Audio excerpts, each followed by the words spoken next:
Okay, everybody, hello. It's December 16th, and we got a special event today. We have Alex Reubenstahl, who's going to join us. Actually, he's already here.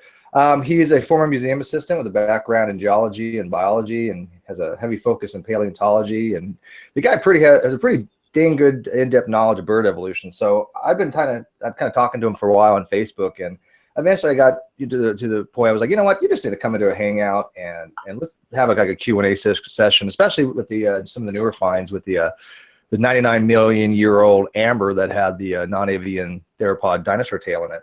So absolutely. I thought what we could do is we could have like Q&A sessions. People could ask questions in the live feed and then ask him questions if they want to come in here. Hopefully it is kind of a Patreon thing. If you're a Patreon, you definitely can come in. And if not, I'm still gonna let you, but you know, I'm hoping that some people would like to support the channel by just giving like $1 a month or so. But anyway, let me introduce Alex. How are you? And tell everybody a little about yourself and what we're gonna be talking about. Alrighty, I'm pretty well. I'm currently in DC, and I do like birds, and I do like dinosaurs, and I do like the evolution of the two groups. But currently, actually, a lot of my research is on early evolution of crocodiles and pterosaurs. So I fit in anything I can get done on birds in my free time. I'm working on my master's here in DC, and I used to work at the American Museum in New York. And you read some of the stuff that Dr. Rana has been writing recently in his blog about that 99-year-old, million-year-old fossil, right? I'm sorry? Rana? I think so, yeah. I don't follow a lot of paleo blogs. Well, he was basically saying something along the lines of that it's just a long-tailed bird, basically. Yeah, exactly. Oh, yeah, I did I did see it.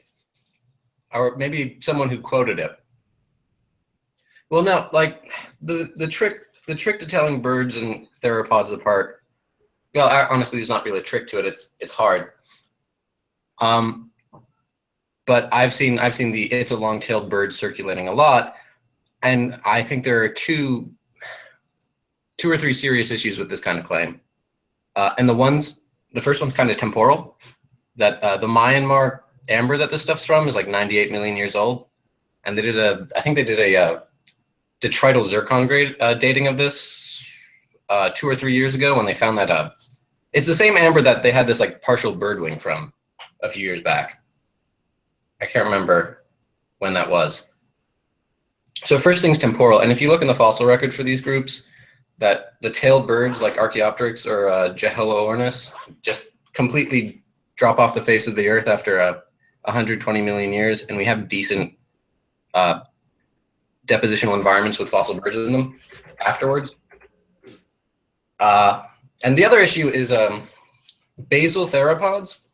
So kind of from coelophysids, which are these small meat-eating late Triassic forms that kind of show up at the beginning of the earliest theropods, up until about Maniraptor forms, which is ornithomimosaurs, these ostrich mimics, up through true birds. You have a vertebral character that's very diagnostic. So theropods, a lot like snakes, have these secondary articulations on their vertebra called zygosphene and zygantrum. And this bird doesn't. I'm sorry, this does have it and birds don't. So that's kind of where. So would it be correct to say that the fossil itself was a non-avian dinosaur, but you wouldn't call it a bird? Oh yeah, I mean, it's definitely a non-avian dinosaur. Okay. Unless there are groups of birds we haven't discovered yet that have the secondary articulations. See, they kind of have two groups that I've seen that are trying to just kind of throw a monkey wrench into this. One is the dating techniques for the amber itself. Obviously, like a young Earth creationist, they're not going to accept that the amber itself is 99 million years old. They don't accept radiometric dating of any sorts. The other group, the old Earth creationists, do accept the dates, but I guess don't accept the phylogeny. I guess that the birds are a direct line from them. Yeah. Or what do they usually maintain birds come from then? Well, in my experience with older creationists, it's just that they kind of popped up. Like spontaneous creation or something? I don't, if it's an older creationist, that's kind of like things were created at different times differently, and like creation events or radiations. I guess birds kind of show up with Archaeopteryx and then evolve from there. None of them make sense. The only, well, there are two scientific ideas for where birds came from, and then there's magic. And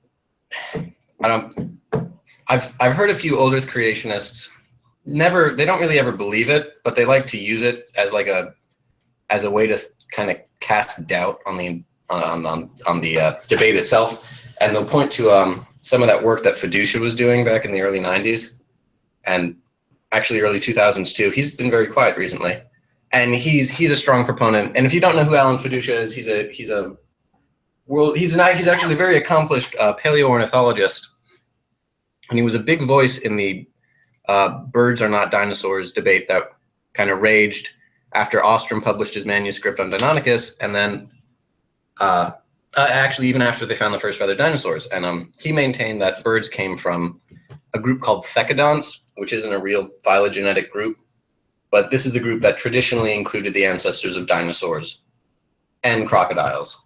He was one of the lone holdouts, right? Yeah. And I had asked Jade about that just recently. I had asked her, what is Fiducia's thinking about these new finds? Because he was, as Jade points out, a bander, birds are not dinosaur person. Do you think he's going to, reevaluate some of this stuff and maybe change his position? No. Ostrom's gonna, not Ostrom. Fiducia's he's gonna be a bandit till he's dead. He's had the evidence at this point is completely overwhelming. He's stubborn. He doesn't go to SVP anymore. The Society for Vertebrate Paleontology. And I don't think he hasn't written anything. I think he's retired, I believe. I don't think he's written anything recently. Do you think so? You just think he's just stubborn and wants to maintain his position regardless of new data? Okay. Yeah, and he's got some students. I can't remember his name, but one or two of them that are kind of carrying on the flame.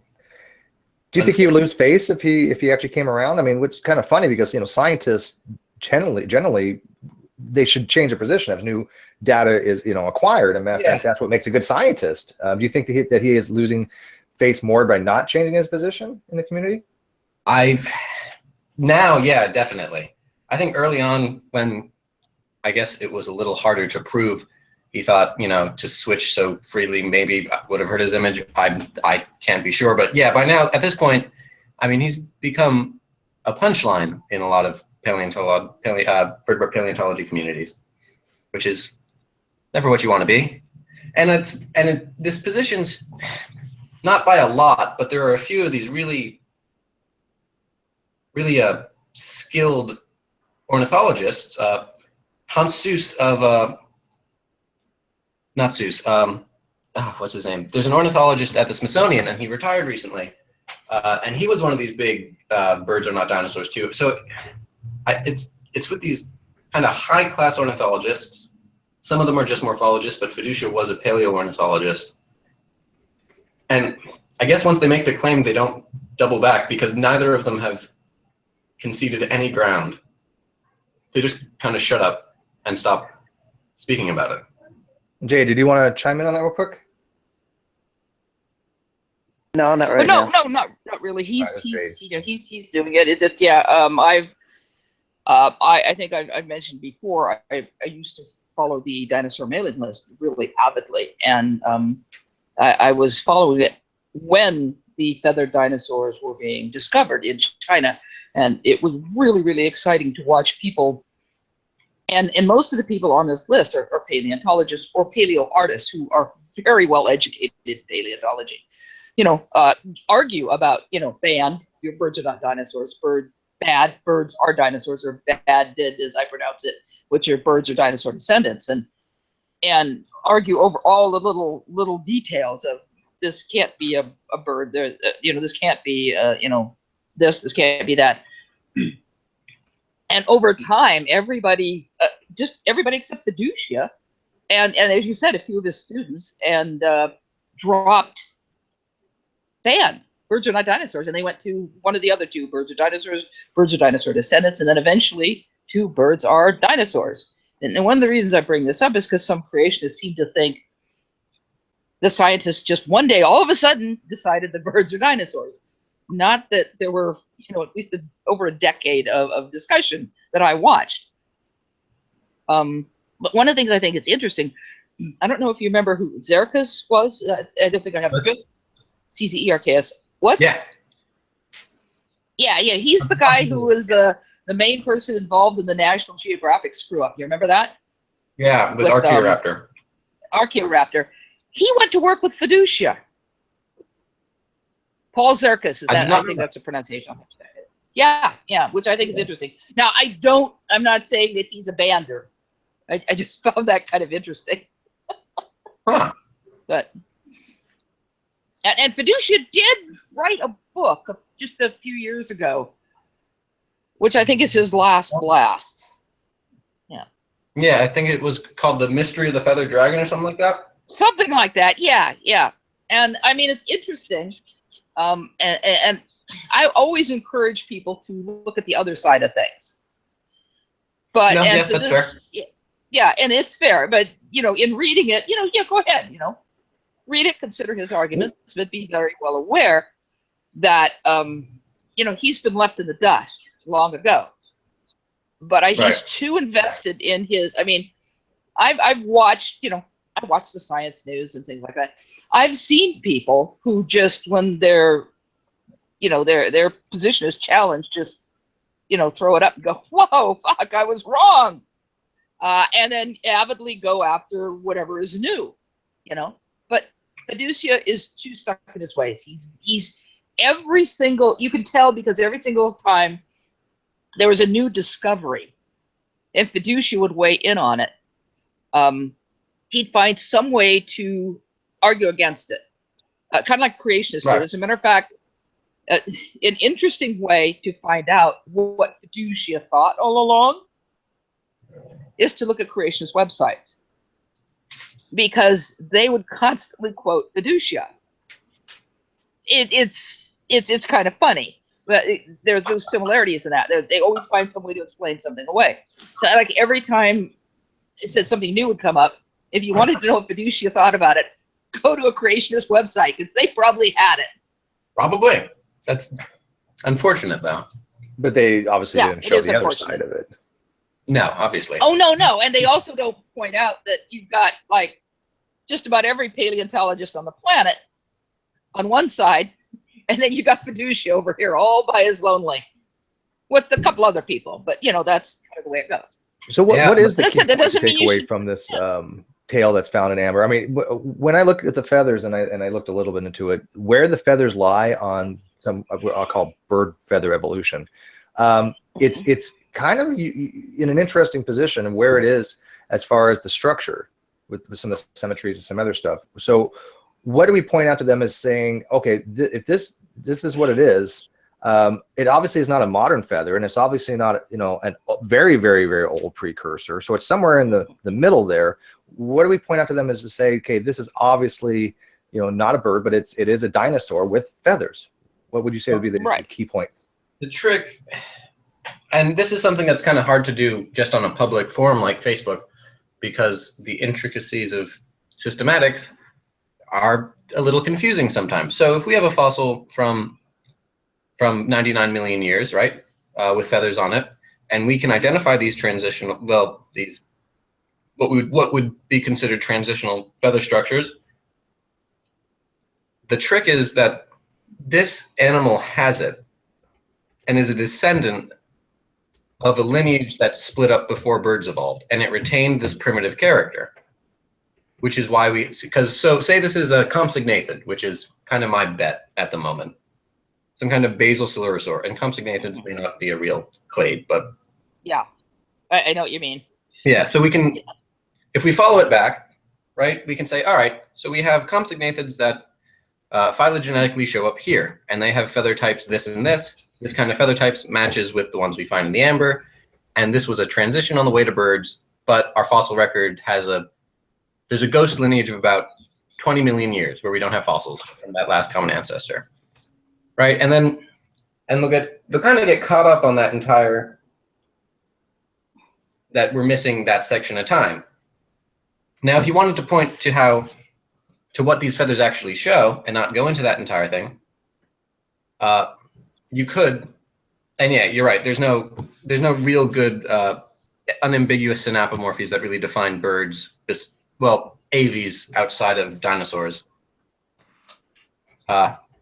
Maybe I know we can get into that later. But so when you look at these feathers, the main hypothesis for feather evolution has 5 or 6 steps, depending on who you ask. So you kind of go from this hollow quilled barb to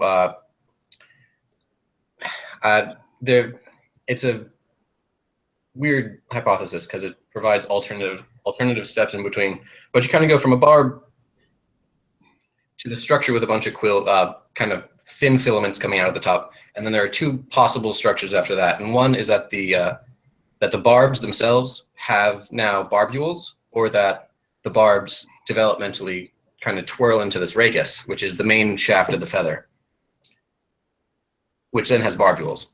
And what we see on this tail is we see what we usually consider feather type 3, which is that we have a structure that's either barbs with barbules that are not attached to a rachis, or barbs attached to a central rachis. And what we see in this one is barbs attached to a central rachis, which is important because the barbules, so the rachis is the middle, the barbs come off the sides, and then the barbules are perpendicular to the actual barbs themselves, and are important in keeping the feather as a cohesive unit, especially in flight. They become far more obvious once you get into flight feathers. But yeah, so these don't have the barbules, so they're an important step in feather evolution, and it's not something new. We've seen them in this kind of feather type in a lot of dinosaurs. Sinornithosaurus has it. I think there are a few. No, not Sinornithosaurus. No, yeah. So Sinornithosaurus. Once you get up to about Penoraptora, so oviraptors and up, you start to see it all the time. So it's an important step. Okay, so if a hair was stage 1 and a flight feather stage 5, this is literally right in the middle. This is literally right in the middle. Yes, exactly. Okay. And that's what to be expected to find if feather evolution is according to the phylogeny there, then we would expect 99 million years ago that's where it should be, right? We shouldn't find fully formed flight feathers that far back, would we? Oh no, we have the oldest fully formed flight feathers we have are about 165. Well, no, that's too old. About 160 million years ago old, and they're from Pedopena and Anchiornis huxley, which are these dinosaurs from China. And that's what I was trying to say before. So this animal kind of shows up after this major transition in feather type has happened, but it still has the ancestral character because it's from a lineage that didn't not directly is not a good word, but didn't lead into birds. This is like chimpanzees to humans, right? We didn't. Okay, it's a different line of phylogeny. Yeah, exactly. Okay, gotcha. I gotcha. Okay, that makes a lot more sense because I was thinking it was some kind of, obviously transitional, that it was like a precursor to the flight feather. But then somebody in one of the other feeds was trying to say something else, and how there might have been different times flight feathers have been evolved. Which I think, Jade, we were having that discussion, weren't you, with somebody? I think so, but that would make more sense. So that this line from the 3rd stage, they just never developed to right. 4 or 5. They never got any further. Yeah, and I think that is the norm rather than the exception, because most of these coelurosaurs that we know have had feathers, and it probably extends much farther down the tree, and it's a good insulator, it's good for display, and it depends who you ask. Probably just 2 or 3 different lineages really used it for flight feathers. Pardon me. These were probably more for what, ornamental, decorative, sexual selection, that kind of thing. Yeah, and they probably played a role in endothermy. Okay, so for keeping them warm. Yeah, just regulation of body temperature. Yeah. Which is all very Were those types of animals, were they cold-blooded, warm-blooded, or some kind of like dinosaur? Mixture? Wouldn't that be a nice answer to have? The general kind of consensus at this point is that, well, all right, so warm and cold-blooded isn't like there's not a line. There are fish that can change between endo and ectothermy, and sea turtles can do it too. But if we're talking metabolism rates, theropod dinosaurs were most likely very close and probably warm-blooded in the way we consider it now. Probably the same could be said for many ornithischians. Some calculations and analyses have suggested that sauropods, our largest, longest dinosaurs, were somewhere in the middle. Maybe more like sea turtles, where they could kind of regulate their metabolism. But in the animals with feathers, they're active and warm-blooded, probably. So I'm still trying to get the general consensus from like the old Earth creationist position. I've read some of the things that Dr. Rana had put up and even Dr. Ross, and I'm not really, because of my lack of education in bird evolution, I admit it's not one of my things that I look into that much, but I really don't kind of see their argument. They're basically saying it's not really evidence of bird evolution, yet I don't see how it wouldn't be. I mean, we had long suspected, and you said there were samples before of dinosaurs being plumed, right? They're having some type of feathering, which I don't think would fall into any kind of creationist position, would it? No, well, and that's because creationism doesn't really make constructive predictions. It just kind of reacts to what you find. They predict after something's already been found. Yeah, yeah, they're very post hoc. I've noticed when it comes to that. They're like, oh, well, yeah, you know, creationism or intelligent design would have predicted that, but they didn't predict that. It's always after the fact. Exactly. That's why it's not good science, because it can't make useful predictions. But I'm not sure what the old Earth creationists would really rally around here.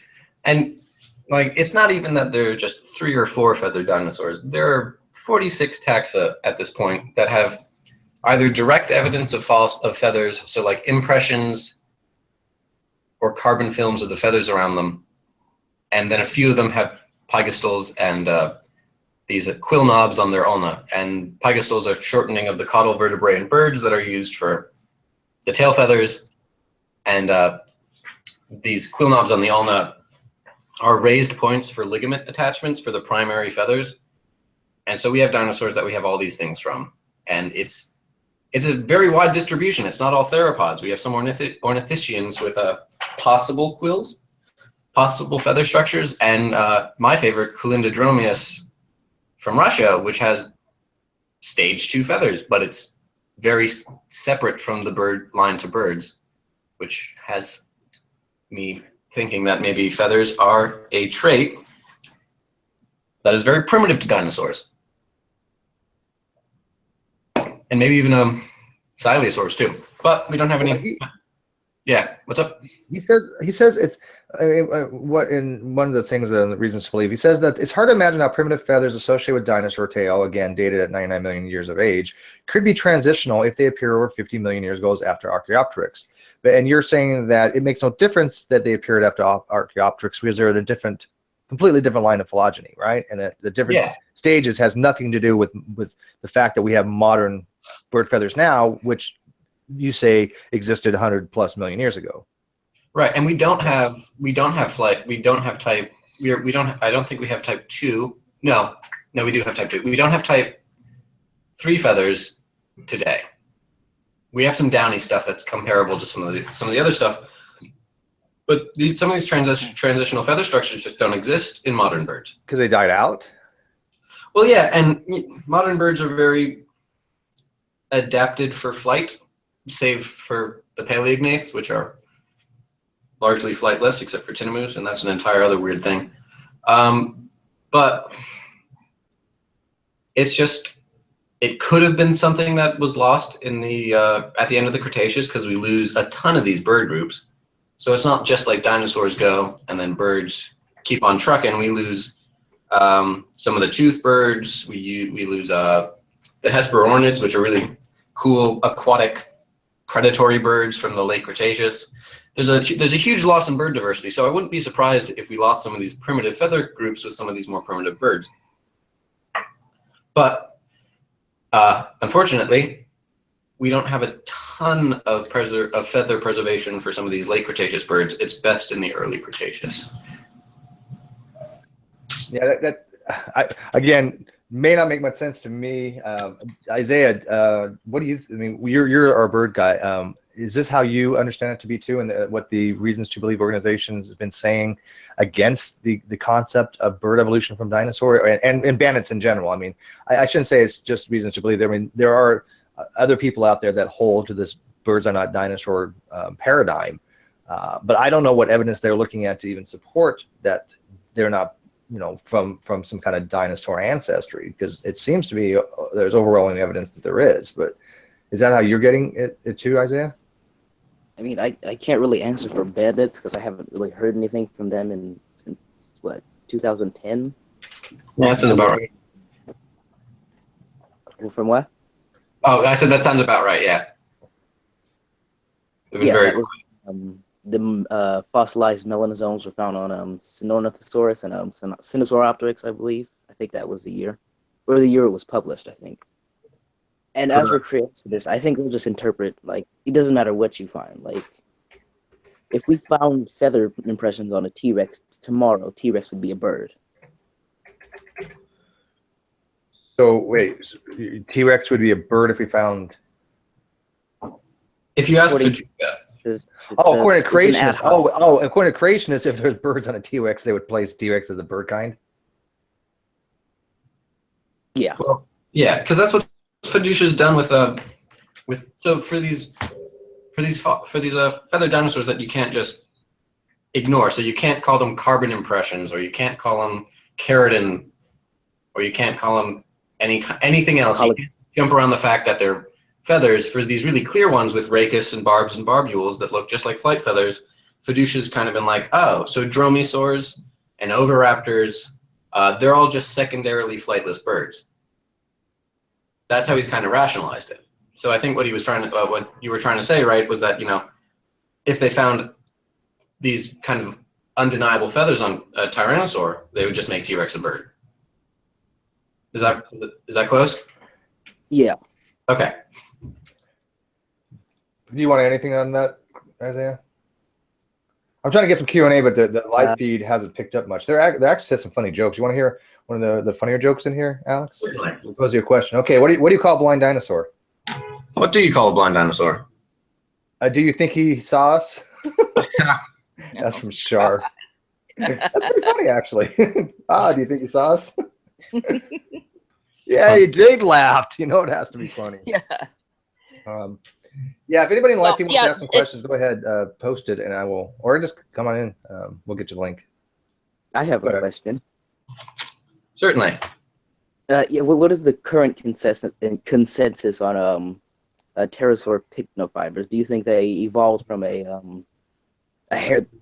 common hair-like structure from feathers, or a common hair-like ancestor with feathers, or independent origins? Well, the current consensus is that there isn't a consensus.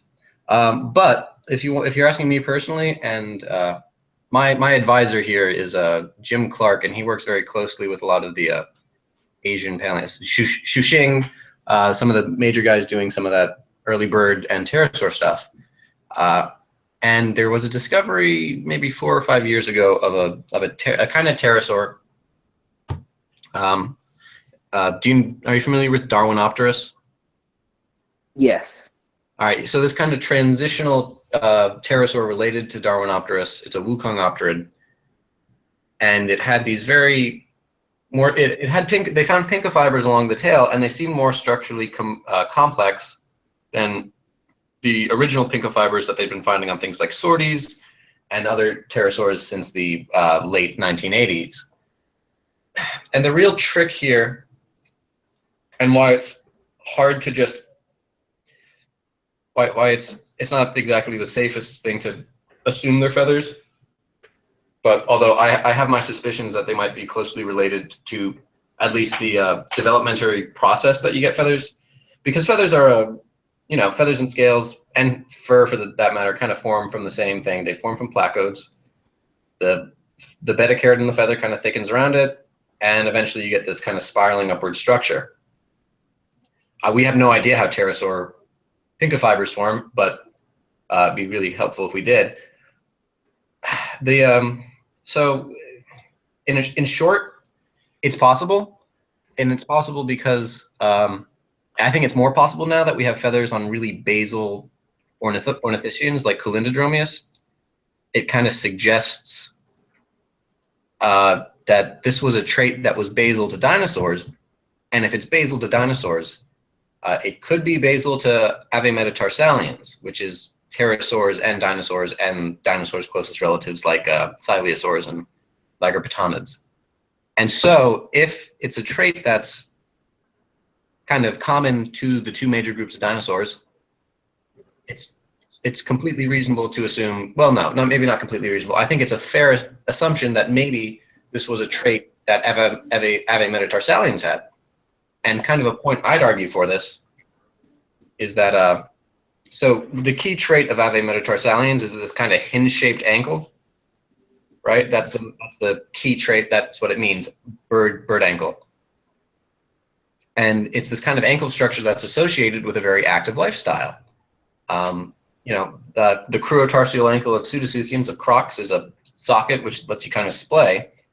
But in these avemetatarsallians, you have the earliest forms we have are already very adept runners. Or so it would seem, like Scleromocles, which is a suggested pterosaur ancestor. So if you have this kind of active lifestyle already, even in the most basal forms, it's entirely possible you'd need some kind of integument, just some kind of metabolism control in smaller animals. So they could be feathers. Structurally, they're very, very simple, except in one of these Wukongopterids, and just phylogenetically, there might be a secondary adaptation, as a convergence in structure, as opposed to something we could use to homologize the two groups. It's a really cool area of research, and what we need desperately are more basal pterosaurs and basal avemetatarsallians. So if you're ever in the vicinity of a middle Triassic formation, get looking. Did that answer your question, Isaiah? Yes. Pretty thoroughly. Yeah, I'm sorry, it was like run around. It's just there's not really a good answer for it. I had just invited Justin Wilson, but maybe he didn't want to stick around. I'm hoping that he wanted to ask some questions. I got Hunter Bailey in here. Hey, Hunter, you're a theistic evolutionist, right? Yes, I am. So can you briefly explain the difference between a theistic evolutionist and an old Earth creationist for us, real quick? Literally, the only difference is that one believes in evolution, the other one does not. The one believes that everything happened through God without the use of evolution and everything, meaning that pretty much the time and the science and everything behind it is all their order creationism. The only thing that's different is the science behind evolution. That's the only difference. So biologically speaking, theistic evolution, just from biological standpoint, would be in line with the science, correct? Yes. Okay. And the reason I asked is I was going to ask Alex, how do you feel when it comes to somebody who's saying they're a theistic evolutionist? Jade is as well, by the way, and I think Slim is too. I'm not mistaken. But if I say, are you Slim? Yes, I am. Yeah, I thought so. So if somebody says to you that they're a theistic evolutionist and they accept the biological evidence for evolution and bird evolution and everything down the line, is that okay with you? I don't care either way. I'm a lot of my family are theistic evolutionists, old Catholic roots. So yeah, I don't have any issue with anyone who kind of thinks who holds that belief. I mean, I don't think it's the most. Just personally, I don't think it leaves room for possible discoveries and evolutionary mechanisms or where life came from. But I don't think that inhibits even scientists who are theistic evolutionists from pursuing those areas. Like you could be very interested in how life started and research it, even if you think God was involved. I think it's one of those things that you can't really prove scientifically. And so as long as, you know, they're not rejecting basic scientific facts, I don't have an issue with it. And the reason I ask that is because, you know, my channel is sometimes criticized for trying to convert people to atheism, which is ridiculous because I've never, in the entire 260 videos I've done, ever advocated for that in any way, shape, or form. I take a very neutral position when it comes to people's individual beliefs. And for somebody to be a theistic evolutionist, you know, I cannot really comment on, you know, the faith-based claims they have. But if they're going to adhere to the science, then I don't really have a problem with that. And so when I'm addressing the scientific concerns of people in our particular community, they always seem to want to take it back to criticizing theology as if we're attacking their theological belief system. And I wanted to make it clear that there are people, there are studying science, such as yourself, that are very heavy into evolution. That's not their goal to dismantle somebody's religious belief system. Would you agree? Yes. I mean, and I have invited some other people in here. I have invited like Tommy Hall and some other distractors from evolution to be fair, to allow them to come in and ask any question they want of you when it comes to, you know, this topic, because, you know, there are a lot of people in our community that are adamant anti-evolutionists, and I think a lot of it stems from the fact they just don't understand it. That's basically. fair.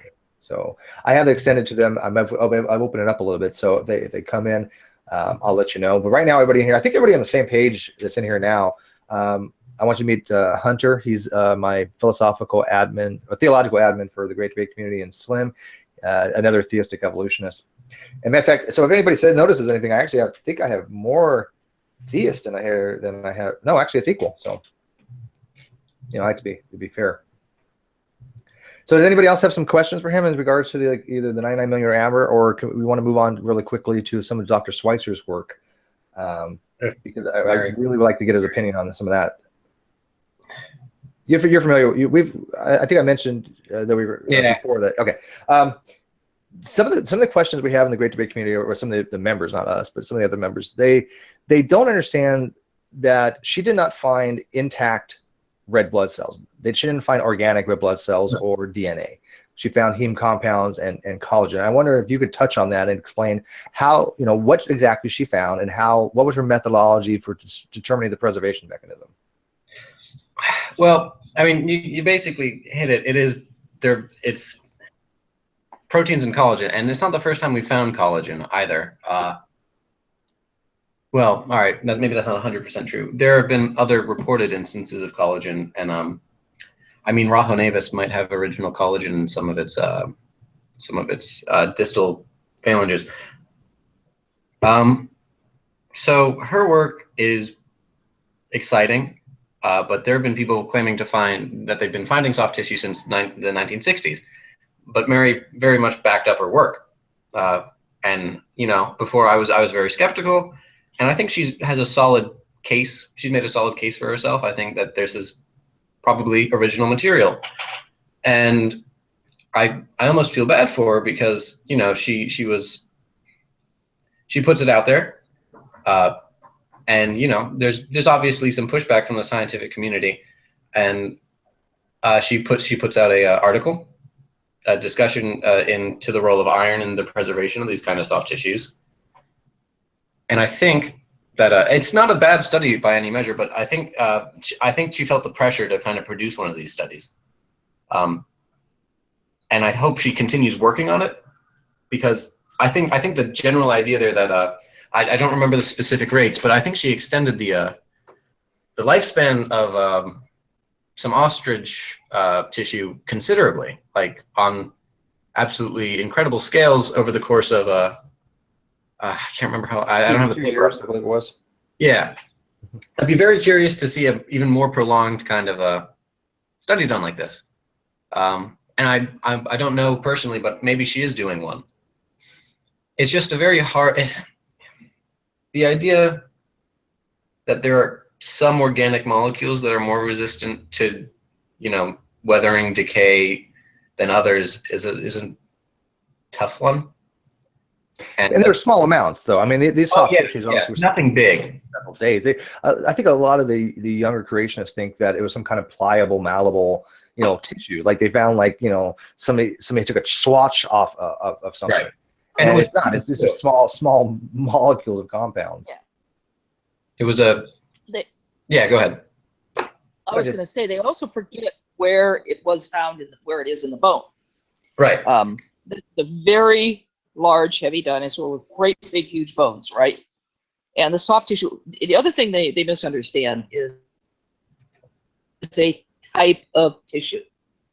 So when someone says we found soft tissue, that doesn't mean it was soft when we found it.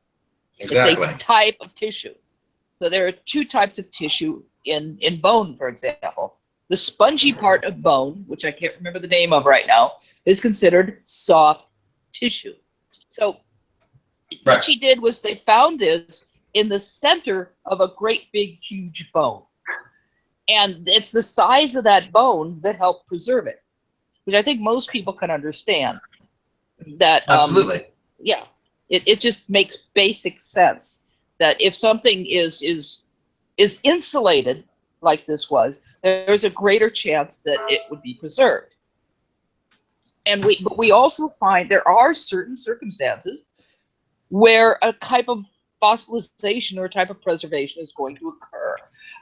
We've recently found the fossilized brain, right? And it's kind of called the pickled brain because of the way it was preserved. And, people go, oh my goodness, this couldn't have happened, this couldn't have happened. And I like to remind them of the people that have been found in peat bogs in Europe. Right. You find people who were buried in peat bogs thousands of years ago. And yet when they're brought up, they look fairly new. There was one case where they were building a road. I don't remember if it was England or Scotland. And they dug up this corpse and it looked so fresh. He's thinking it was part of a murder investigation. No, it was 1,000-year-old, of remnants of someone preserved in a peat bog because of the particular preservation qualities of peat. And we've known for a long time that there are certain preservation work, although in the modern age we don't think too much of it, but our ancestors dried things for food, which is where we get beef jerky. They salted things for food. And with meat, you would preserve it with tons of pork fat. It itself would get rancid, but the meat in the middle of the pork fat wouldn't. We also, it's really interesting. And this is, and we also, pickle things again, which is where we get like corned beef and, pastrami. These were all methods to preserve foods. And Iceland, they have some really intriguing foods that I don't ever even want to meet. Like, it's like this rotten shark that I've had that. forever. You've had that? Oh my God! I'll pass. Yeah, it was as bad as you think. That and balut. I never tried balut. Yeah.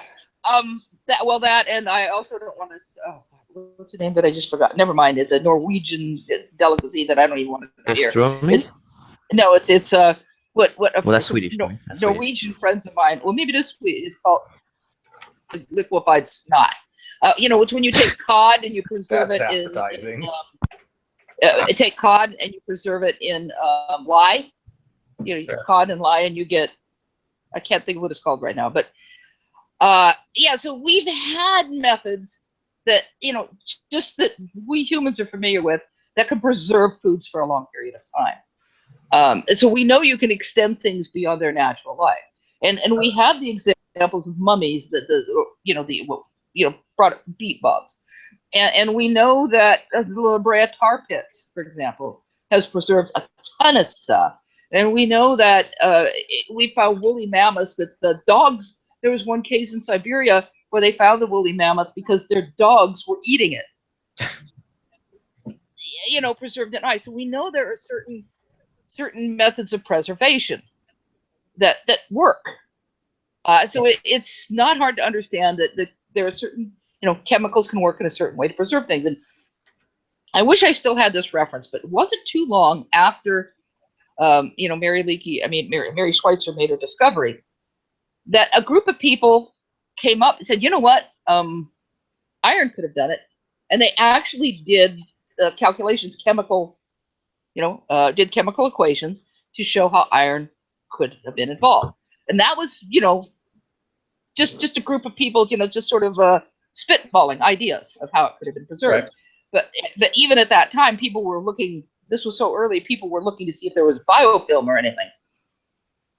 About this is creationists get upset. They say, "Well, they were trying to disprove Mary Schweitzer's discovery." Yes, they were, because that's the way science works. Falsify things. Yeah, I mean, it has to be put up to scrutiny, obviously. And when people say that she was criticized or scrutinized, of course, when you have something that's challenging stuff, it should be scrutinized. But the fact remains, if you can produce results, your paper gets out there and they look at it and they mull it over and they do experiments and retest things, and eventually things do get accepted. That's how it's supposed to be in science, and she's accepted now. Yeah. It's actually funny you say that, because I was reading an article or an interview with her a week or two ago, and she was saying about when she was mentored by Jack Horner, the paleontologist, who's always on TV, and she studied under him, and she said she approached him with her initial findings. He said, "Well, great, now go ahead and just prove it, and then come back to me," and repeated this process over and over and over again. You know, she tried to solidify the fact what she had was what she thought she had. But I want to reiterate again, correct me if I'm wrong, Alex, again, the structures she found were blood cell shaped structures. They weren't organic blood cells. And that's one of the things that young creationists keep saying, is that they found blood cells. No, they did not find intact blood cells. Yeah. And her initial treatment, it wasn't a strong acid, but she used an agent to there was permineralization of most of the tissue. Yeah. So, yeah, it had to be treated as well. Yeah. She did several baths to demineralize it. So it's not, it's not like a fresh cell sitting on the inside of a bone by any measure. Yeah. Right. That's what needs to be reiterated. It was permineralized. It was replacement minerals. So. Yeah, that's one of the first things it says in the method, you know, in her paper. We had to do this, this, and this to demineralize it. Yeah, exactly. General, are you having internet connections, or did you want to join us and have a question? By the way, General, this is Alex. Alex is General Han Solo. Hello. Nice to meet you, Alex. Another theistic evolution. If I randomly... We have a lot of theistic evolutions in our midst. Yeah, if I randomly leave the room, it's because of my internet. That's fine. Did you want to ask him a question?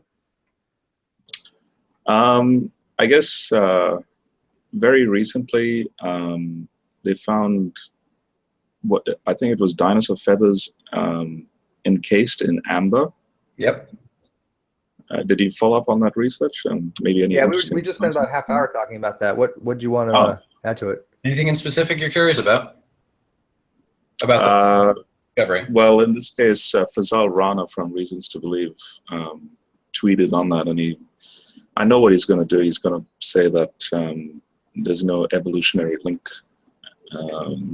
That, I don't know, birds should not have any form of connection to you know, the dinosaur, and hence I'm just wondering have you guys discussed that, or how it is obviously not obviously, but how it is an important structure that could be birds and dinosaurs.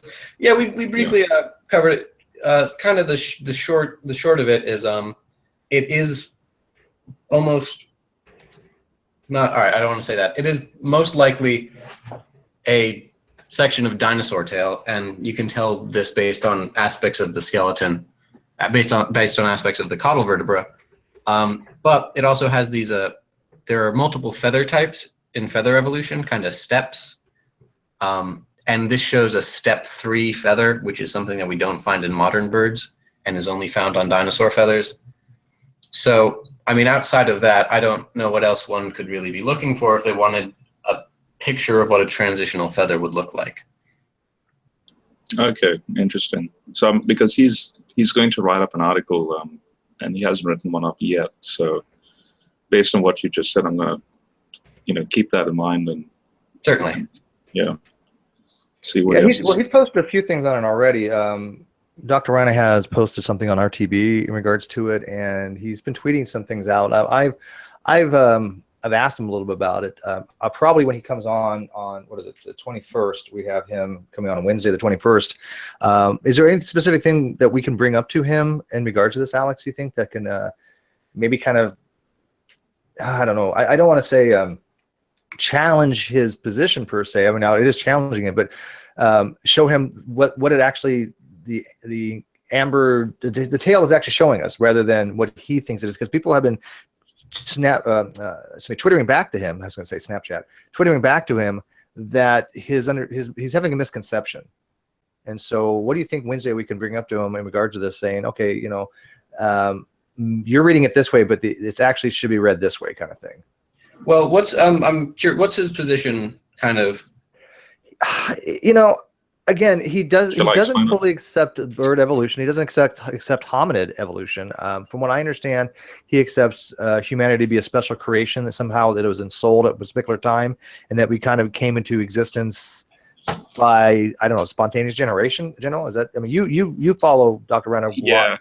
I had a story. Basically, it is a very weird. I mean, we did. If you go to the very first show that Steve had with Fazar alone, and I think I did again bring it up with Hugh Ross. But anyway, you'll see it on Steve's channel.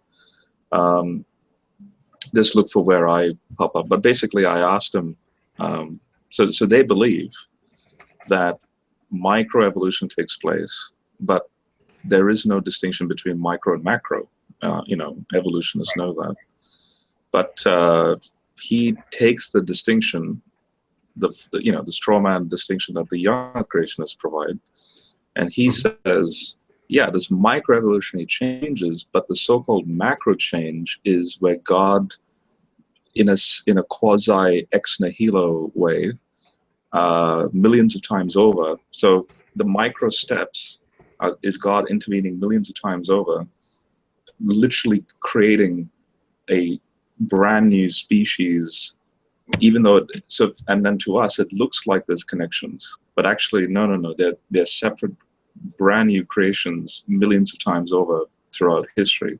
But how? Like ex nihilo or something? What's the precursor from them? That's where I'm kind of getting confused. Did they automatically disappear out of nothing, or did they? Yeah. So he would then talk about, for example, when we were talking about human chromosome 2, the fusion, he would say, "Oh, that's God doing it now." But then I would then come back and say, "Okay, we know about the high improbability of that fusion, but then how is that not theistic evolution in some sense? Because it is evolution. It's just, guided by God in a way." He didn't really respond on that. He didn't. But yeah, it's a very weird position. It's not entirely a young Earth way of thinking. He's very close to theistic evolution, but he's not a theistic evolutionist. What would be the difference, or what would we find a way to see a difference between like mutations between each generation, right? Each reproductive cycle, and there's a few unique mutations that are introduced and that will over time lead to speciation events. How do we differentiate between that and God making minute adjustments in each reproductive cycle? How would we even notice that? And if somebody wants to believe that God is making those adjustments via the mutations, I can at least understand that position. I may not agree with it, but I at least understand that position. But to say that God is tweaking these things by some mechanism that we're not aware of, and not involving just bringing them to existence, how that's going to work. Like literally. Is that what he thinks, General? Yeah. I mean, but then he may respond back and say, there's different Hebrew words in regards to create. There's like bara, which is create out of nothing. Then you have haya, yatser, and all these other things, which mean you create from pre-existing material. But then if you're going to create from pre-existing material, how does that differ from, in this case, evolution? Or, well, obviously it'll differ from naturalistic evolution, because now it's like a form of guided evolution. But still, like how is that not evolution? I'll be honest, I don't think there's much I could say like I can tell him what we know. I can present him the evidence, but if that's his sincere belief, there's not really. He's basically arguing something he can't prove, but he believes. So nothing. It's not like the young Earth creation position of the world's 6,000 years old. I can demonstrate to you why that isn't true. Right. But, that's demonstrably falsifiable. Right. But if you personally believe that God is intervening at each step, but leaves no trace, and it just looks like that, it's just something that you can't. That shouldn't. So I can't treat it like a scientific idea, and I can't tell you sure you can believe that. But the flip side of that is you shouldn't be pushing it like it were scientific truth either, because I think that's the issue I took with him. And I have the utmost respect for the man. He's one of the most nicest guys I think as I've seen to ever have an interview and come on the show. He's just a really, really decent guy. But I do kind of question where their religious beliefs stop and their scientific training takes over, right? And I think they kind of blur that line a little bit too much, because they have to start from they have to start from the premise that the creationism in the far as God done this starts first, right? They have to start with the position that this has to stem from God, and we're trying to find evidence to support that. And I don't know if that's I don't think that's a scientific way to approach things. Would you agree? Yeah. Yeah, I wouldn't mind if you want to come in on Wednesday and and discuss things. I don't know the appropriate questions to ask Fuzz about this particular topic. I am not well versed on it. I don't claim to be well versed on it. So I wouldn't mind if you wanted to join us on Wednesday if you're not busy. It's 3 o'clock. Wednesday next week. Yes. I might be in New York. Okay. If you are available, let me know ahead of time. I'm trying to build up a panel for it right now. I have asked a guy named Dr. Francis, what was his name? Studer? No, what is it? I'm trying to think here. Steiner. Dr. Francis Steiner, Dr. Frank Steiner. He actually had done a review on cell design, that a book that Fuzz had written. I actually have reached out to Mary Schweitzer as well, but she hasn't gotten back to me yet.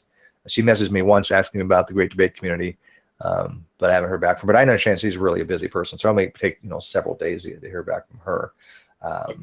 So let me know, because like I said, at the worst case, if you can't join us, we at least maybe write down some specific questions that we can ask them, so at least I have some kind of basis to quiz them upon, because I like I said, I don't really have enough from my own personal experience ability to answer any questions that sound legit. Okay, I really don't. So okay, thanks. I can give it some thought. So let's look in the live feed. I've been ignoring the live feed. I'm sorry. Let's look in the live feed. Does anybody have any questions in the live feed? Where's the live feed go? If you have any questions, by all means, put them in the live feed, and we'll most certainly ask them, or just ask for a link and come on in. Heavy Holler is in the live feed. Char, Dialer, any of you guys want to come in, just let me know. Anybody else on the panel have any questions from? I'm not going to have this too long of a hangout, only because I want it to be easily digestible. So I am going to keep it probably about an hour, under an hour. Or maybe slightly longer. People tend to lose interest after an hour when it gets to this kind of technical science stuff. So, if anyone is interested in crocodiles or pterosaurs, I also do that. That's kind of my pitch. Crocodile evolution. Yeah, and let me ask you, what is the fascination with creationists when it comes to bird evolution, but they really don't talk specificities about other types of evolution, like crocodiles, alligators, and do you agree that calling them living fossils is a little bit annoying, or is that just me? Living fossils is a terrible term, but okay. I think one of the best kind of evidences, in my opinion, that young Earth creationism is sensationalism and not science. Is you can go to if you go to their websites, right? And you look for different groups' evolution, it's only, if you look for their information on major group evolutions, it's only stuff that's in the news. Stuff that, they want to make sure they have a response to. So that's stuff like bird evolution and whale evolution. But two really solid examples, two very interesting transitional series in the fossil record are crocs and mammals, synapsids. Synapsid evolution is absolutely fantastic. It has an incredible fossil record. It's probably stronger than birds in some respects, but it was nailed down in the 60s and 70s. They incredible transitional fossils. How the inner ear is forming from the from the quadrate and articular, and stuff like that. And I've seen nothing written about it. I think a lot. Yeah, go ahead. I was gonna say, I think a lot of people tend to go to the bird and maybe the whale because that's what they hear from some creationists. Like, for example, even when I had talked to Ken Hovind, when I brought a point up to him, he tried to diverge it into whale homologies, and I'm like, okay, what does this have to do with what I'm asking you about? Because they want to ping on these things, and so when they hear Ken Hovind or other young creationists talking about whale homologies, they run with it, and they're like, oh, look, whale evolution isn't proven. Well, there's no such thing as proven to begin with. And what is it about whale evolution that you disagree with? And when you ask them, they just say, well, they didn't come from land animals. But then you ask them why, they don't really have an answer for that. They start talking about the pelvic bone and being reproductive and it's not vestigial. But I don't know if they really have a fully formed argument about what their argumentation is about why whales did not evolve from land-based animals, or Pakicetus, or was it Ambulocetus? Yeah, well, they also argue. They also argue from. They tend to argue a lot from popular science articles and little news spots. Like there's this one little bit where where they didn't have a fully formed fossil yet. I think it was Pakicetus. Is pointing out what he would expect to find, right? What the animal would expect to look like. And so they'll go to that and they'll link to that and they'll say, see, they don't know what they're talking about. Or they will argue about the evolution of how did the blowhole get to where it was? I just dealt with that a little bit with someone who said, well, how'd the blowhole get on top of the head? I don't understand how that could happen. And I sent them to a couple of pictures of hippopotamus. Because if you look at a hippopotamus, their nostrils are pointing upwards. Right. So, and not only that, they can close their nostrils just like a whale can close their blowhole. So the idea that things could move because it's convenient for them to move is nothing new. If you took a hippopotamus and the environment. Let's say the world became a water world. Really, it would be more advantageous for hippopotami to spend most of their time in the water. Because right now, they spend their days in the water, but at night, they go on land and they forage, and then they come back to the water. So they're, semi-aquatic. But what if we had, again, the ice, the poles? Well, the one pole's already melted. Antarctica melts. We end up with more of a water world. And it's advantageous for some hippopotami to spend most of their time in the water. Given millions of years, those hippopotami that happen to have, mutations or something else, gene duplication, whatever, that gave them an advantage. Because even right now, the way their snouts are formed, you see, they have to have their head up. If they had a larger snout, you had one animal with a larger snout, so they could have more of their head back in the water. And you can see how these things could change slightly. And this matches what we see in whale evolution.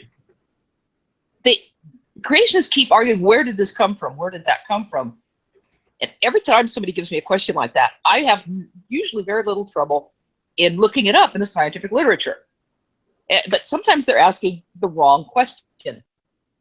Like a particular creationist here who asked, oh, well, how did locust mouthparts evolve? Well, that's the wrong question. The question that I found the answer for was, how do arthropod mouthparts evolve? Right. And when you look at fascinating Jay, study. you're dropping it a little bit, by the way. Oh, okay. Sorry, my connection's bad. But yeah, it's they ask the wrong questions. They use the wrong references. They'll use popular references rather than real references. And they're just fighting this losing battle. The barbarians are at the gate, so to speak, and they're pushing their way in, and they're desperate. They're they're at the point where, you know, they're out of ammo and they're throwing rocks. They're taking the buildings apart and throwing the bricks into the, you know, because they have nothing left. I'm gonna get some more questions in here real quick, but I do have one question from the live feed before I get Heavy in here to ask a question. Somebody wants to know, and this is a critical question, this is of major importance, is that a Cthulhu plushie you have in your background? Yes. Okay, there you go. I'm a Lovecraft fan. Yog, what is it, Yogg's, who's the Oh, me too. yeah, Yog Soroth is the one that can't join our universe because he's forever outside time and space, right? Yeah. Got Necronomicon too. Yeah. Oh, good. No, I mean, I find huge- Lovecraft to be fascinating. I mean, he has a mythos. It's just Yeah. he was on some serious meds or something when he wrote some of that stuff. Yeah, I even have a Cthulhu ski mask. Oh, very Yeah, cool. excellent. Oh, with the tentacles coming off the beard. Very nice. But that was a critical question we needed to answer. Very. Yeah, we all like kind of Cthulhu stuff. Yeah. Hey, Heavy, what was your question? Yeah, Cthulhu in the new Rogue One movie. Is there? I have a Yeah, baby it's in the Cthulhu. prison scene. Well, No don't spoil it, I haven't spoilers. No seen it yet. spoilers from Rogue One. I haven't seen it yet. Yeah, I just heard it was good. So Yeah, I heard it was good too. that's cool because I wasn't a big fan of the one prior. But Heavy, did you have a question to ask Alex? Well, I had several, and then You're as the soon as best I got question, in, I so- went blank. Come on, you're the best person to ask questions, so make it good. Well, there's one thing I can think of, and I mentioned it before. It's great meeting you too, by the way, and thanks for coming in. You know, like the younger creationists, they make all these claims about things, Right. but there's no real research. They don't have real laboratories going on. They're not really studying things like real scientists or real paleontologists. But yet they make all these claims and they stick by them. And then, like the people we encounter, when they run out of ammo, like y'all were just talking about, they start resorting to insults and stuff and pulling stuff out their rear. Do you know of any kind of real research that's being done by younger creationists in anything? Yeah, actually, oddly enough, there are. Now, I can't say that I know any research laboratories where young Earth creationists are doing things to promote young Earth creationism. There probably a few, probably not a lot.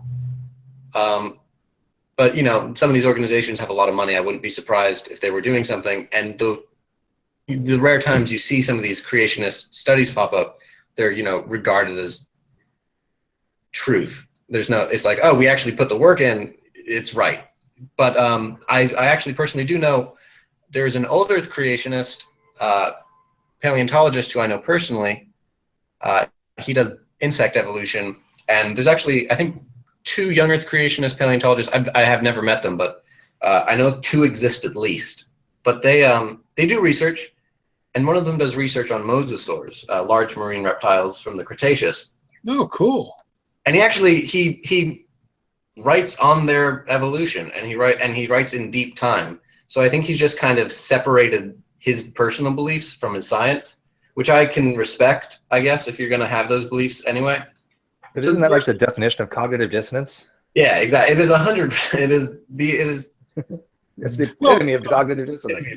Yeah, but I mean, at least if you're going to have the beliefs and you want to do science, might as well separate them, right? What's the best way to do science? What's like, Carlos Linnaeus, where we got, he started like all the different groupings of animals, family class order. He was a Christian. All right. Yeah. But look at what he contributed to science. And then you've got the microbiologist Ken Miller. He's Catholic, very much Catholic, but he still does the science. It's kind of like someone might say, well, we leave our faith at the door, and then then they do the real science. But they can do this. And I'm like, well, go for it, Well, creation science, this is the weird part, and I tweeted this out earlier, that creation science wants to show science to be unreliable by using science. They don't see a problem with using that methodological approach. Yeah. They don't see how there's inherently an issue there. They want to demonstrate science to be wrong by using science. How are they going to do that? They don't see an issue there. We'll use their science. Yeah, that question I had, it has to do with a thing that's a pet peeve of mine from way back. You can look up, go Google evolution laboratory experiments, something, whatever, and you come up with tons of science, universities and laboratories all over the world doing research, making contributions to science, whether it's in horticulture or medicine or whatever. But then you try to go creation, laboratory, something, whatever, trying to find the same thing from their side. And you really don't come up with much of anything. And this is what gets me. They make these claims, but they have nothing to back themselves up. Now that was cool. You was talking about the ones that they are Christian or whatever, but they're doing science though. You know what they're doing? They're making Ark theme parks. Oh no! Just spending $100 million on an Ark themed park doesn't count. But one other thing is, all right, here's the church, the body of Christ. I'm just going to kind of just go the church, just all of the different churches, denominations. There is a lot of money there. Look at these mega churches. Surely, if proving or giving evidence for creation science or intelligent design, providing something that other scientists can look at and test, too. If someone really thought it was for real and they could really do it, they've got the money, I'm sure. They can get the resources, they can get the scientists, they can get the equipment in the laboratories and all this stuff. But I think deep down they know, no, it wouldn't be worth it because you wouldn't be able to do anything with it. Well, I don't know, Alex, let me ask you. I mean, if you had a chance to falsify a long-standing principle in science or theory, let's say an entire theory, be it evolution, general relativity, germ, whatever, you had the goods on it, and you could demonstrate. I don't say prove, but you can demonstrate it. You can write a paper on it, and would you not be thrilled to death to be able to do something like that, or would you rather stick with the paradigms that you were taught and never want to question anything or never want to try to falsify anything? What would be better for you? Ooh, I'd write that paper so fast, it would be everywhere. You'd be more famous than Einstein. Yeah, exactly. Like, people don't get famous. Well, that's not true. Like, people get famous for proving other things wrong, and in the process, they prove something else right. Right? Because, examples. Darwin didn't just prove how species evolved, he also disproved other things. That's the best thing about science, is that not only can you add to it, but you can also be like, no, and this is why this is wrong, but how this is wrong informs us why this is right. So it's like, yeah, I'd love to cause a partogram shift would be something I wouldn't pass up. And I think that's kind of the general consensus. That's why when I hear, scientists have to keep their mouth shut and just go with the status quo, I'm like, that's just absolutely absurd. That's a contradiction of what science actually is about. I think this very strange image of creationists, paleontologists and the creationists said, is that we're rolling in money. I think creationists actually have a pretty good war chest. The DI is not hurting for funds. And from what I understand, Institute of Creation Research is not doing too badly. So I wanted to make one comment about what you just said, Steve. Something Hogtie brought up a long time ago, which is if these scientists are having to lie or hide things just to keep their jobs, just to keep the money rolling in, well then how come we don't see a lot of retired scientists coming forward and saying, oh yeah, I had to do that for my job and get money, but I don't really believe that, and I can show you why it's not. Because they're afraid of the scientist assassination squad. The conspiracy. Well, the Illuminati has them. They roam around every weekend. Yeah, you gotta watch out. See, that argument doesn't fly, because we would have people, coming forward and saying, I don't, I've got my retirement, I don't need any more money, and it's a bunch of bullshit. But we don't see that happening. No, we don't.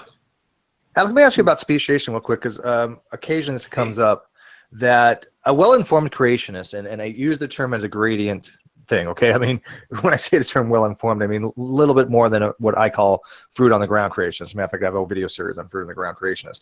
Now, they might recognize that speciation occurs. Matter of fact, creation.com, very adamant that speciation occurs. Dr. Jonathan Sarfati, who I've talked about speciation before, very adamant allopatric speciation occurs, as well as I think he's actually said that sympatric and as well as peripatric, I think he said occurred. But when a creationist says, speciation doesn't happen, What's the best way to show them, that actually their overwhelming evidence that speciation occurs, and they don't even know the argument at that point, because again, creation.com tells other creationists, don't use that argument speciation doesn't occur, because if you do that, you shoot yourself in the foot, because now you can't have the arc. Because in order to have the arc story, you need speciation. In fact, you need hyperspeciation. So what do you think is the best way to go about doing that? Well, I think there's two different approaches. I think a good approach sometimes, if you really want to try to convince someone who's deep in the camp, is to go to their own kind of stance, which I think the arc, hyperspeciation from the arc, is like, well, this is speciation. One of the most essential thing you have to do first is you have to define what speciation is with them, and it's the formation of a new species, etc. What exactly separates species isn't the most nailed down thing in the world. For extant taxa, reproductive barriers are good, but for fossil taxa, it's a bit trickier. But if we're talking about speciation, I think you can just Google it at this point. There are some really excellent instances of it, and of adaptive radiations of mainland species onto islands observed in real time with mice and lizards, where we can see morphological changes in their structure. And I think where the real fruit, the real meat of this, is that a lot of these creationist sites are basic. From what I've seen, it's all that, oh yeah, speciation happens, right? And you get a lizard, and now it's a different looking lizard. But it's not like, it's not like a dinosaur turning into a bird. And then you need to really make the case to them that, we're not suggesting dinosaurs just went to a bird. We're not even suggesting that there were only 5 or 6 transitions in between them. Each of these events is a speciation event, right? Each of these organisms is modified from its ancestor in a way that's slight. Maybe it's a more robust jaw or more robust jaw musculature for chewing new plants. But, if you accept speciation, there's really no reason, you're lying to yourself if you've convinced yourself that, no larger scale evolution can happen. Yeah, they kind of, what they say is that, yeah, some of them will be like, no, there's no such thing as speciation. I do say that quite frequently. But the ones that accept speciation use the old adage, we call it the G-man adage, dogs still produce dogs. And, he's like, you'll never see a dog produce a non-dog. And we explain, yes, that's true. Because for some reason they think in evolution a species will for some reason go on to produce and somehow no longer be a member of that species or descendant of it, and not understand it's a nested hierarchy. Once you are a member of that taxon level, your generations are always a member of that taxon level, assuming a monophyletic clade, obviously. But they for some reason cannot really try to even want to understand that dogs produce dogs. Dog populations will always produce dog populations. And when they say, well, that's not what evolution says, where do you go from there? Because you're like, that is what evolution says. That's Meyer's law of monophyly. So, well, yeah, and there's the unfortunate artifact of us being a species that exists at a time is that we do have to assign these. Is that we do have to assign, these kind of classifications, and that, taxa that we have today, we could say, well, a dog could hypothetically in the future evolve a method that would allow it to, fly, but it would still be within QandA, right? Right. It would still be a member of this dog family, and that's kind of hard to wrap your mind around if you don't understand how a cladogram works, or just phylogenetics in general. Right. If we had a continuous and perfect fossil record, I wouldn't. Well, no, I'd have a much easier job. And even if there's a fossil for every living creature that ever lived from now until yeah, yeah, but do you know how many millions of fossils you would have? It's like it would be every 100 years you have a fossil from this group. There's quintillion fossils just of what was that one fossil they found? They found quintillions of them. Mm-hmm. You remember what I'm talking about? There's a fossil they found. They're like a Nautilus type shell, and they found literally quintillions of these shells. Yeah, the marine invertebrate fossil record is actually much better than a. That's a lot of fossils. Yeah, But yeah, so kind of what I'm going for is here. If we had a continuous fossil record, it would be impossible for us to really create clear groups, right? If we just kind of descended on the scene, we had animals that were alive today, and then a fossil record, we would have no idea what to do, right? It's like, all right, this is a dog, but this thing's also has all these traits but one, and then there's these other things that have, you know, an extra trait but that one, and it just basically break down everything's a species. Here's where they are related to each other, but groups would be incredibly difficult to define. And then eventually you'd work out something that would be a super form of phylogenetics, an incredible form of a cladistic tree where, you know, you're identifying key transitions in organs. But, you know, if this isn't a mutation that's causing a large scale change, these steps in organ changes are probably spaced out in between different species. So it's very much that what we see today is a slice or a snapshot of a larger film. And, you know, because you don't have fossilization occur as that often either, right? I mean, obviously you're going to have, if you have a species, you're going to have different fossils in that species, but you don't have samples of every single member of that species for the entire length the species was on Earth, was extant, right? Yeah. So if you were to take, I don't know, any of the Star Wars movies, right?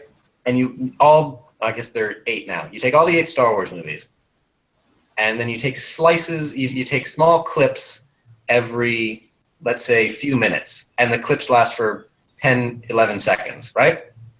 You could make a rough idea of what's going on. You have the general idea. I don't know. I've watched all of them. I still don't know what's going on in Star Wars. Okay, maybe not the best example. But I get your point. Yeah, right. And some areas might be better represented. So maybe you have a section that has lots of these clips in quick succession, and then maybe a gap. But you can usually use other clips you find to inform that. So it's not like we're going in blind, but it's not like we have the whole picture. Always room to learn. So when they say, you know, well, what about the fossil record? I found the name of the species. It's called belemnite. So there's they found 1 quadrillion fossils of belemnite. Oh, belemnite. Yeah, they're these kind of what they find are these there's these rostral these long pen-shaped things, and it's a kind of cone and a kind of squid-like cuttlefish animal. But yeah, that's a lot of animals that were alive at that time.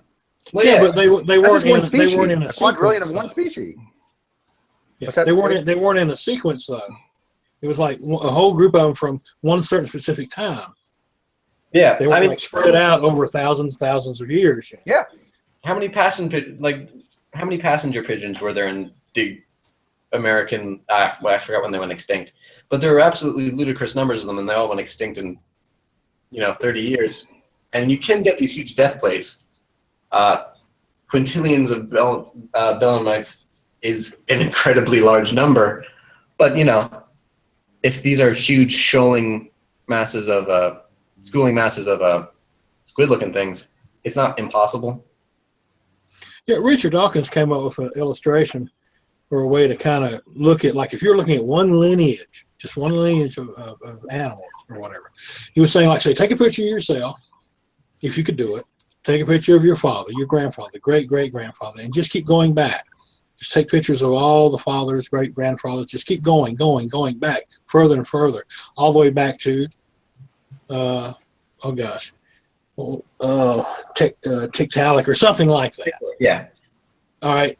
But and you have this stack of pictures that would probably reach halfway across the galaxy, maybe.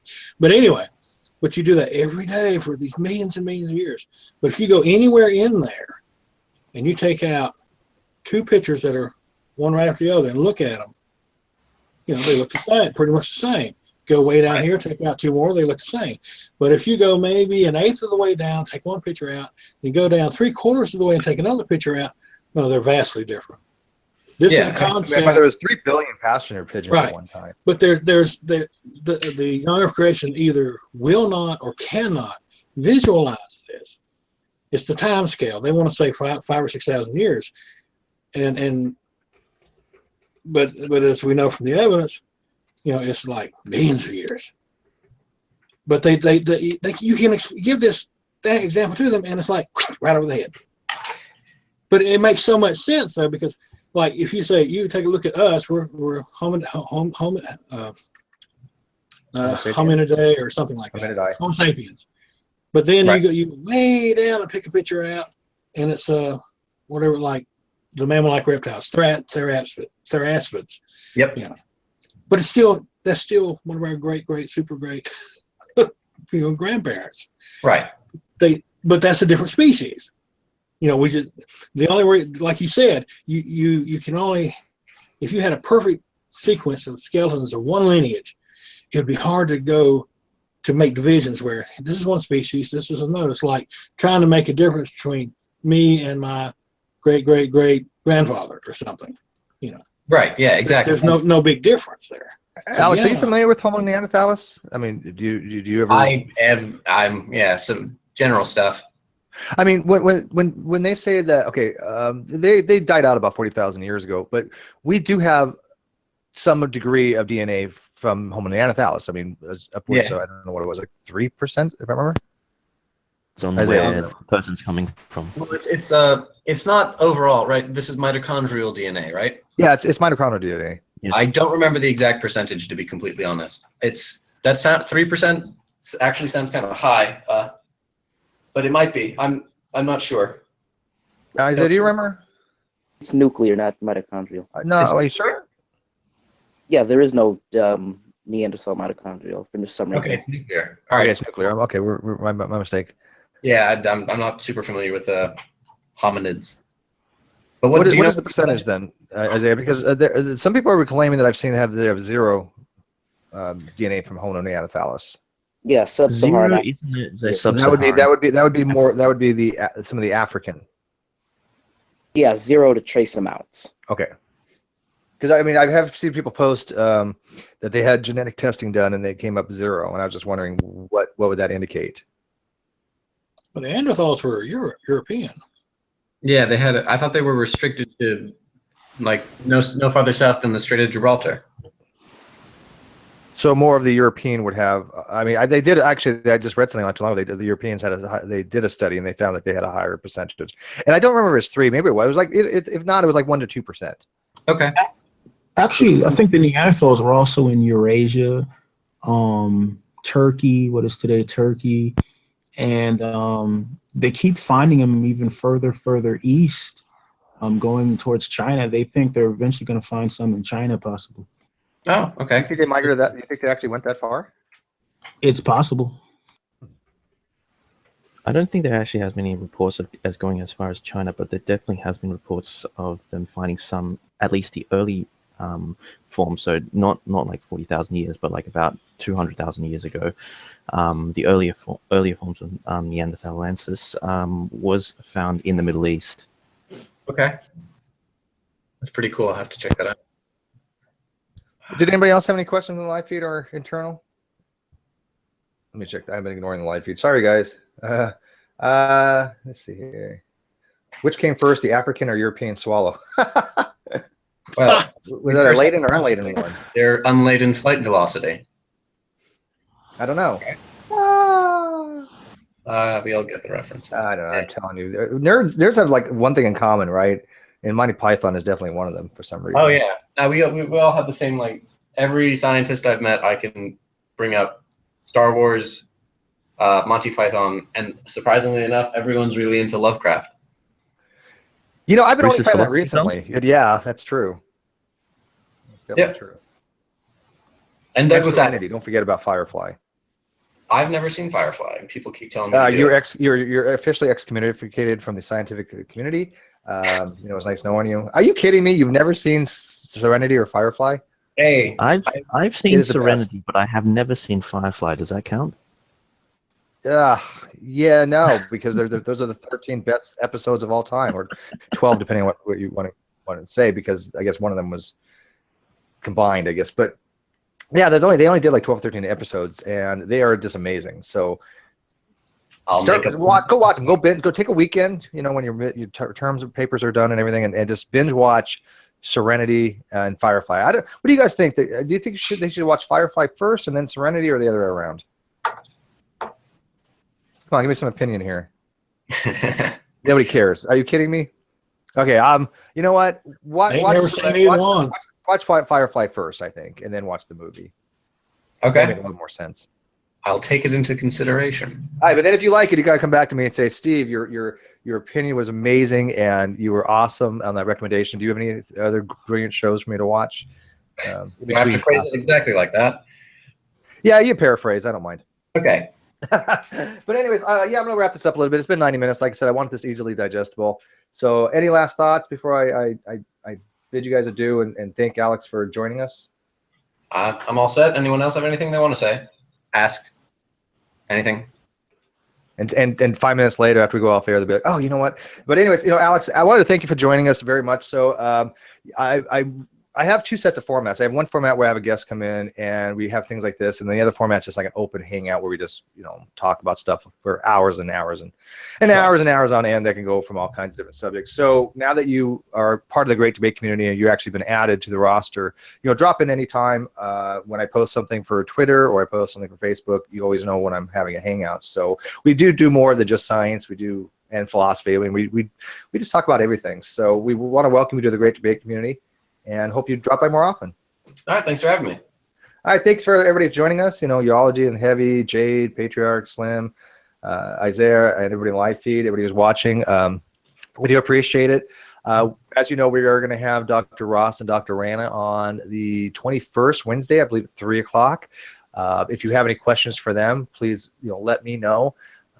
And if you do want to become a patron to this channel, just like $1 a month. I mean, I know we have a lot of fundraisers going on, and yes, I understand Gus's position. Absolutely, I've been trying to fundraise for him as well.